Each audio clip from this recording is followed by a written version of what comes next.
আপনার কাছে বড় একটি ডাটা সেট আছে। এই ডাটা সেট থেকে আপনাকে বলা হলো কান্ট্রি মোতাবেক কতজনের নাম আছে সেইটা তুমি আলাদা একটা জায়গায় সামারি করো। তো দেখুন, এটা আমরা পিভট টেবিল দিয়ে করতে পারি, বাট যারা আপডেট ভার্সন ব্যবহার করেন তারা এটা আরো সহজে করতে পারবেন। তো আমি নিচে একটা নিউ শিট নিলাম, এখানে আমি সামারি করব, ইকুয়াল টাইপ করব, জিআরও গ্রুপ বাই ফাংশনকে টাইপ করব এবং রো ফিল্ড বলতে এখানে যেটাকে বোঝাচ্ছে যে আমি কার মোতাবেক দেখবো, আমি দেখবো হলো কান্ট্রি মোতাবেক। এই শিটে এসে আমি কান্ট্রির ফুল রেঞ্জটা সিলেক্ট করে নিলাম এবং তারপরে ফর্মুলা বারে গিয়ে আমরা ক্লিক করে কমা দিলাম এবং এখন ফর্মুলা বারে দেখুন সিনট্যাক্সটা বলতেছে ভ্যালুজ। ভ্যালুজ বলতে এখন আমরা কাকে দেখতে চাচ্ছি, কে, অর্থাৎ নেমের ফুল রেঞ্জটা সিলেক্ট করে নিলাম এবং তারপরে যদি ফর্মুলা বারে যাই, কমা টাইপ করি, এখানে বলতেছে তুমি কি সাম করবা নাকি কাউন্ট করবা।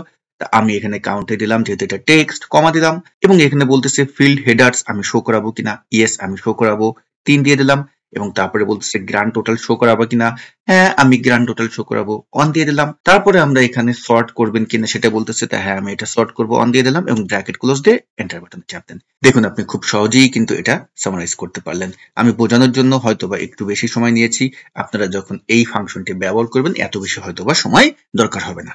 আপনারা যারা Microsoft Excel, Word, PowerPoint, Power BI, Power Query basic থেকে অ্যাডভান্স লেভেল পর্যন্ত শিখতে চান, আমাদের নতুন ব্যাচের ক্লাস শুরু হবে কিন্তু এই মাসের 12 তারিখ থেকে।